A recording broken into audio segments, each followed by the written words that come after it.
Hey YouTube, what's going on? And it's Jax here back in another video today. Well, you guys can see I'm top 31 in the world, and actually when I got to this trophy count I was 25th, so I am going to clickbait a little bit. Shh, don't tell anybody. But yeah, we were top 25, now we're top 30-ish in the world, using Pekka, which is, again, my highest rank, but this time it's already with only 2 weeks left in the season. Absolutely insane to me, this kind of progression that I'm seeing in the season. Hopefully I can get a top 200, maybe even a top 100. We'll see how my confidence is going into the final week. But yeah, I have some really great replays in store for you guys. We have Morton, 2-0 win, pretty dominating. I'm really happy that I got this win because it's going to be a really good one for you guys. Have one against the best Giant Graveyard player in the world, Linjaya-kun. Have one against a great Golem player named Diego. And then I think I'll also share this one against Ren and Kava. And we'll start off with this one here. So he was using Cannon Cart Graveyard, but he had arrows. And so he didn't have a good start, but I was able to identify later in the game a critical mistake that he made and punish him very well for it, which allowed us to get the win here. So this deck, especially with a Fireball, this is a hard counter, and I'm sorry about the light glare. I'm recording this a little bit later at night, and I can't seem to get it to be less bright. But I'll try and I think it'll just be I think it's fine though. It'll just be a little bit of glare in the video. So this deck is a really bad matchup. When they have Fireball, when they have arrows, it's still quite bad because they can arrow snowball your Marcher. It's just easier for them to spend one card to kill the Marcher, and only have to deal with only have to spend 4 elixir. So he goes in with a really big push to start off the game, and I really didn't have a good response to it.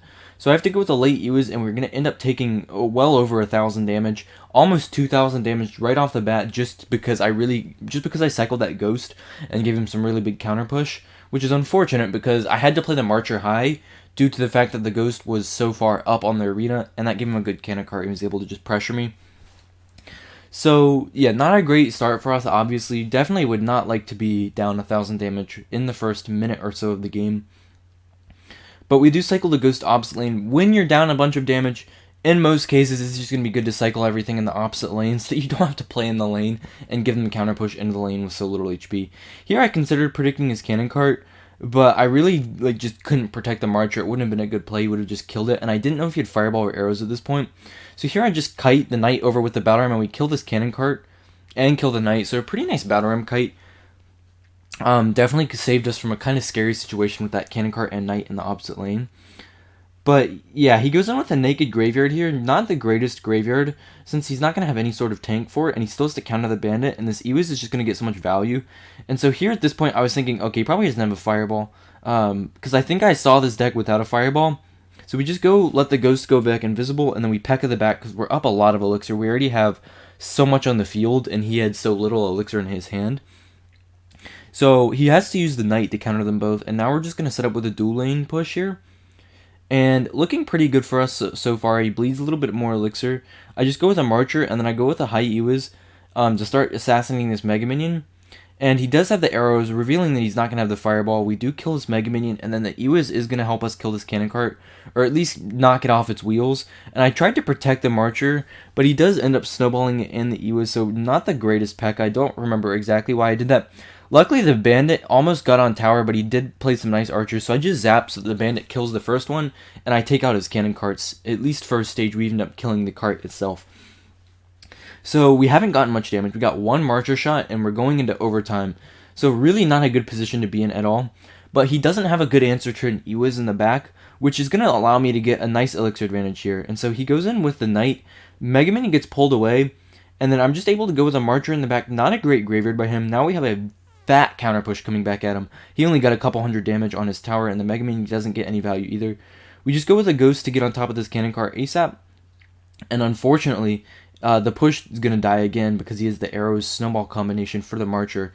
Pekka does get a hit here, though, really helping us out and trying to get us a little bit back in the lead. And then here's the big mistake. So I noticed, since he played the Knight over there, and he didn't have his archers in cycle, and he still had to defend the bandit as well, that I could just Pekka the bridge here. I was up so much elixir that he didn't have a good cycle to defend it. Look at his cycle. It's really awkward to defend a Pekka, and he has so little elixir. I just Pekka the bridge, immediately knowing that I can maybe break through. I go in with the Ewis, and he has to play this cannon cart really late. Pekka's going to come back and smack it with the help of the Ewis, and the Ewis stays alive. Actually, it dies, but that's still really good for us. Pekka's going to get on tower. He doesn't have the elixir. We're just going to zap that to kill the archers in one shot and get the Pekka on, and the Ghost is going to splash, completing the comeback. We just really were, I was just able to tell, since he split the archers and played the knight, and especially since the Mega Minion also walked away, he's just down way too much elixir to be able to defend effectively, and that was going to be my only chance of really breaking through.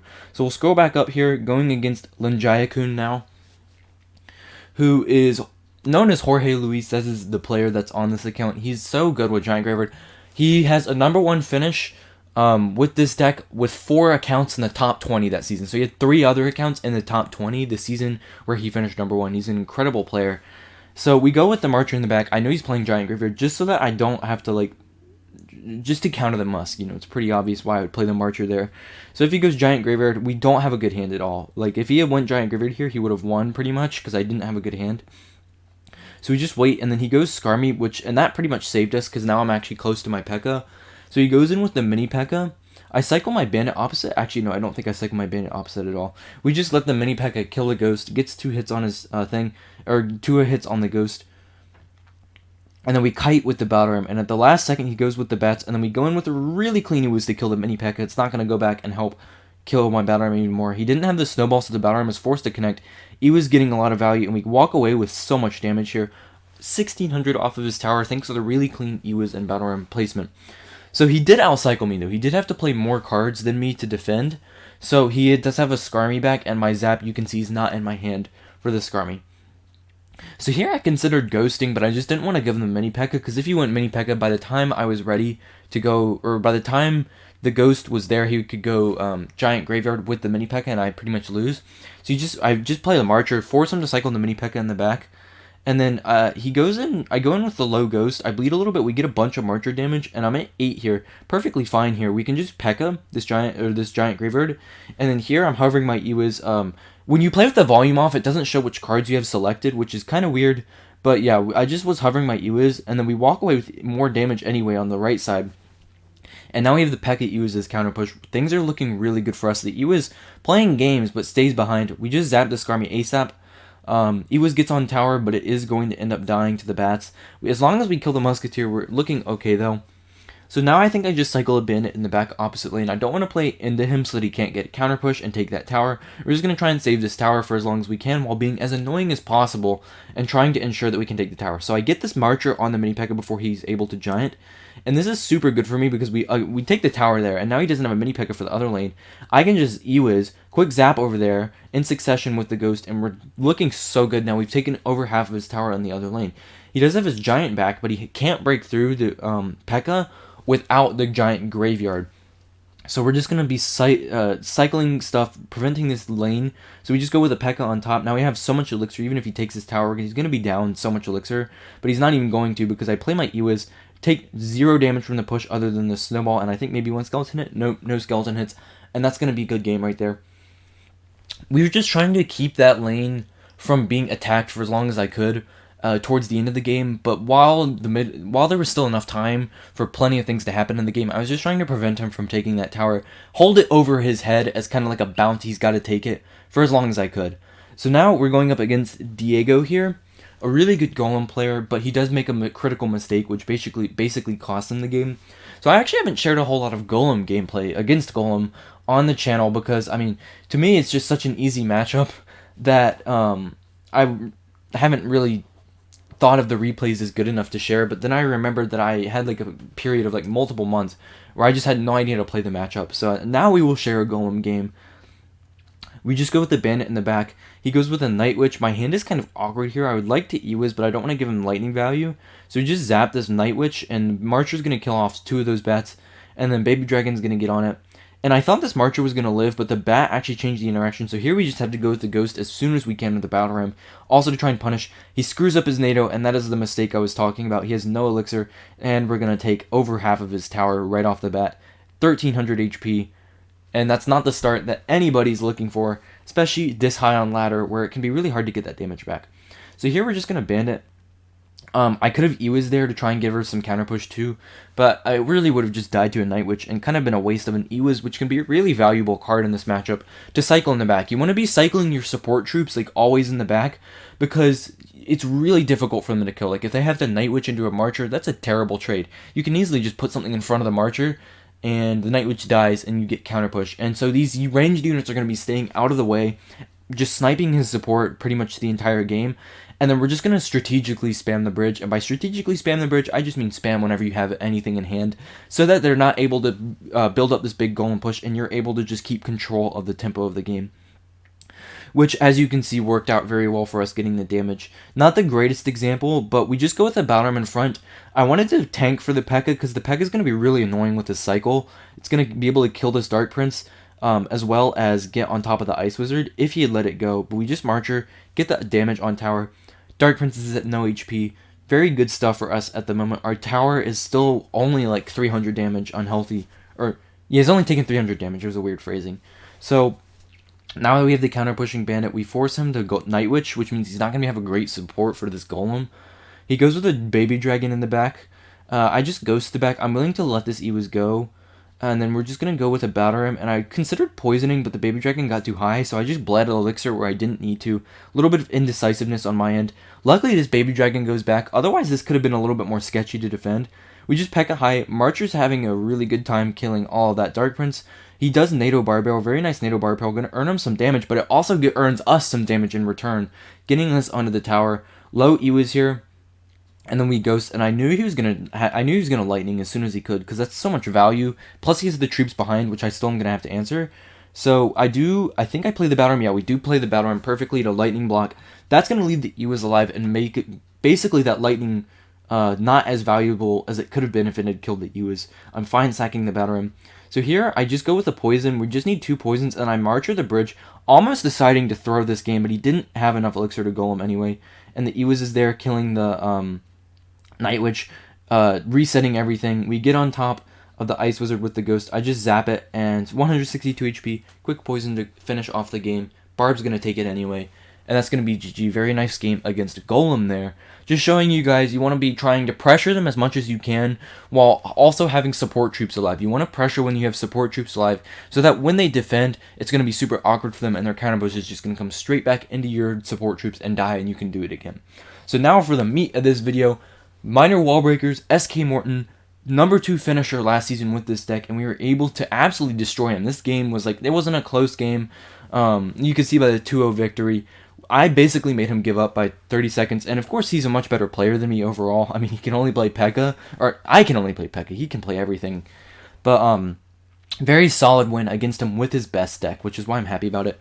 So, I've actually become a fan of tanking Spear Goblins with a Battle Ram like that, because what they do is the Battle Ram still has enough HP to connect to tower, meaning they still have to be they still have to defend the Battle Ram. And you don't have to waste your Zap, your Ghost, your Use. You don't have to waste any of the cards you could need for other defenses on the Spear Goblins. You can just kill it with the Battle Ram and get that counter push. So here, he goes in with the Bats since I zapped. I knew he was going to, so I was ready with my Marcher. We also predict his Miner in the back.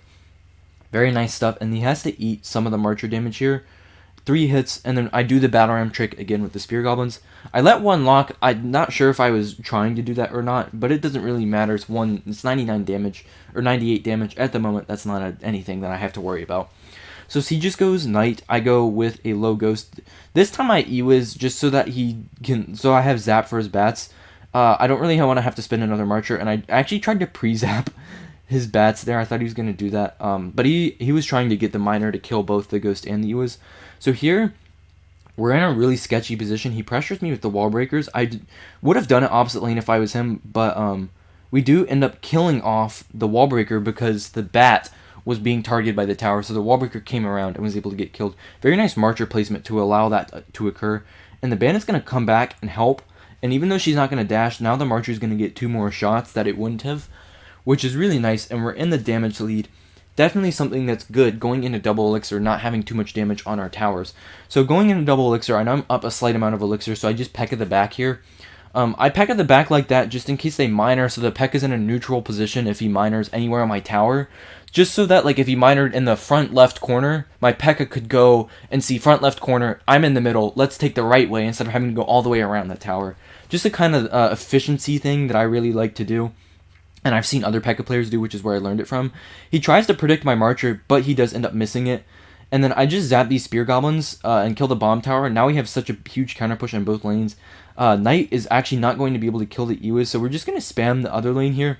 We get the Pekka on tower, huge damage. We also get the Pekka on tower again because it didn't retarget with the Spear Goblins. And at this point, the game is over. We make him give up. We took 500 damage on both of our towers. And yeah, very nice game. So that's where the second tower comes from. He just started ignoring everything, and I took the tower. But yeah, hopefully you guys enjoyed the replays. I'm sorry I haven't been doing a whole lot of live games. I really just like can't record live games while playing. Like while trying to do well and communicate. It's just super hard for me. I know a lot of people like the live games more, but I feel like since it's so hard for me and I can teach more on the replays, it's just like a win-win for me at least. If you would like to see some live gameplay though, make sure to tell me down in the comments below. I will try and make that happen for you guys. Maybe if I tilt a little bit to try and push back up, maybe we can do some live games with it. But yeah, hopefully you guys enjoyed this video. This has been Jax again, signing off.